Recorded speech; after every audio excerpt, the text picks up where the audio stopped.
The glass didn't just fall. It shattered with intent. A sharp, accusatory sound that made the marble floor wince. Everyone turned. Silence cracked over the room like thunder. Daniel, my wife's brother, stood smug beside his new Plake vice president, Heritage Financial. His smirk was the kind you'd wear only if you believed you'd finally won. And then came the whisper. Just loud enough. Just venomous enough. What a disgrace. My sister-in-law's voice curled around the words like smoke. Delicate. Poisoned. Lydia, my wife, didn't flinch. She didn't defend me.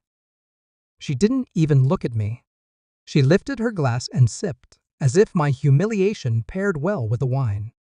I stood there in my tailored suit that was one season out of style, holding a smile that had started to rot at the edges, surrounded by people who never saw me as enough.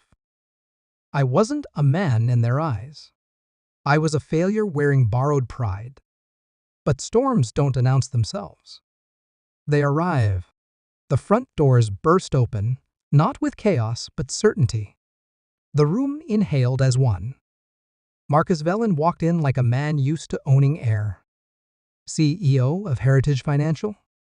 King among flatterers. Daniel straightened his tie and strode forward, expecting to be knighted in public. But Marcus didn't look at him. He looked at me. Well, if it isn't the owner of the Heritage, he said. And then he shook my hand. Firm. Public. Deliberate. The room blinked in disbelief. Daniel's jaw twitched. Lydia's hand went slack around her stemware. My sister-in-law's smile died mid-breath. Marcus clapped my back, loud and proud. Your grandfather built our foundation. Sold the company? Sure, but the legacy? The trust? Still in your name. And after that film rights deal for your book? Controlling interest is yours again. I didn't smile. I just looked around. Looked at every face that had ever looked down on me. Every polished shoe suddenly seemed a little unsteady on the marble. The silence was not stunned. It was stripped bare. Lydia was the first to break. You never told me, she whispered, her voice trembling somewhere between awe and panic. I turned to her slowly. You never asked.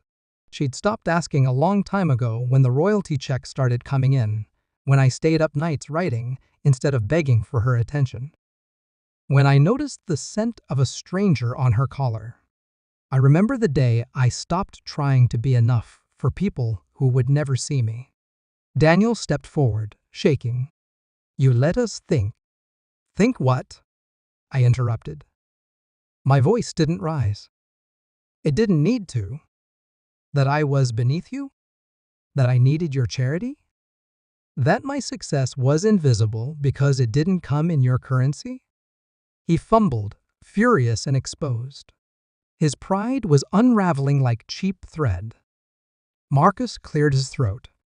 Daniel, you'll need to speak with HR tomorrow.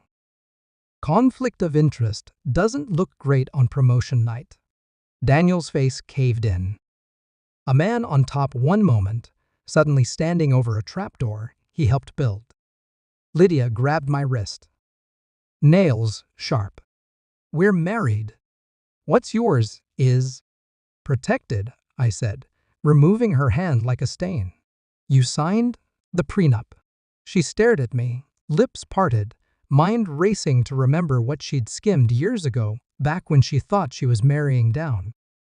My lawyer appeared at the edge of the party, subtle as a shadow. He nodded. I stepped forward, letting the silence breathe before I spoke again. For years, you all treated me like a placeholder, a guest in my own marriage, a burden dressed up as a man. You mocked my work, ignored my worth, and congratulated yourselves for tolerating me. I turned to Lydia. You made me feel small in every room we entered. You built a marriage on pity and patience. But I built something too. I glanced around, an empire you never saw coming. She backed away. Daniel looked like he might lunge, but even his rage seemed unsure now, like it didn't have permission anymore. The truth had robbed them of their audience. I walked to the balcony, the night pressing cool against my skin. The door closed behind me, muffling the buzz of a party that wasn't mine to begin with. Moments later, the door creaked open again. Lydia stepped out, wrapped in desperation. "Do you really hate me?" she asked. I didn't answer right away. I looked out over the city, lights flickering like distant ghosts. "I don't hate you," I said finally. "I just don't believe in you anymore." Her shoulders dropped. That landed harder than anything else could have. She reached for me again, softer this time. "We were happy once." "No," I said, turning to face her. "You were comfortable once." "That's not the same thing." Behind us, the party had shifted. The whispers were about her now. About Daniel. About the lies. The disgrace had moved homes. My phone buzzed my lawyer. The paperwork had been sent. I walked past her. Down the stairs. Past the people who now saw me. Really saw me. Not because I changed, but because they couldn't ignore me anymore. As I reached the front steps, Marcus caught up. He handed me a fresh glass of champagne. "To the real legacy," he said. I clinked his glass, took one sip, then handed it back. I don't need their toasts anymore. Outside, the night was clean. No more shadows.